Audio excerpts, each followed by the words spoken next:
সুপ্রিয় দর্শক, আজকে আমাদের মাঝে অতিথি হিসেবে উপস্থিত হয়েছেন জনপ্রিয় বিশ্ববিখ্যাত শিল্পী লিওনার্দো দা ভিঞ্চি। তো দা ভিঞ্চি ভাই, প্রথমেই যেটা জানতে চাই সেটা হলো, আপনি তো মোনালিসা আঁকছেন, আবার লাস্ট সাপারও আঁকছেন, তো এরপর আপনার পরবর্তী প্রজেক্ট কি? দেখেন, মুই মোনালিসা আঁকছি, সেটা বিশ্ববিখ্যাত হয়েছে হয়, আবার লাস্ট সাপার আঁকছি, সেটাও বিশ্ববিখ্যাত। যে তো পরবর্তী প্রজেক্টটা হইতে হবে এর চাইতেও বড় লেভেলে। হয় হয়, অবশ্যই এটা হইতে হবে পৃথিবী বিখ্যাত। হয়, খুবই গুরুত্বপূর্ণ, যাতে ওই মানব সভ্যতা যুগ যুগ ধরে মনে রাখে এমন খাইছে রে এমন একটা ছবি আঁকমু, যেটা যেটা হ্যাঁ, যেটা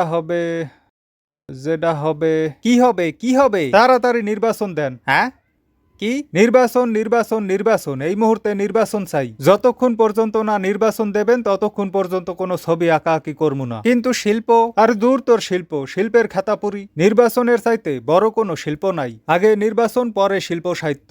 নির্বাচন যতক্ষণ না হইবে ততক্ষণ পর্যন্ত কোনো কিছু মাথায় আইবে না। কে হনো নাই কবি জীবনানন্দ দাশ কবিতা লেখতে যাইয়া লেখছে, হাজার বছর ধরে মুই খোঁজতে আছি নির্বাচনেরে, আবার আসিব ফিরে ক্ষমতায় নির্বাচনের মাধ্যমে। সন্ধ্যার আধারে দেখেছিলাম নির্বাচনের ফলাফল। নির্বাচন হইতেই হইবে, নির্বাচন ছাড়া এই মুহূর্তে কোনো কিছু করা সম্ভব না। দর্শক, দেখা যাইতেছে যে দা ভিঞ্চি ভাই নির্বাচন নির্বাচন করতে যে পাগল হয়ে গেছে।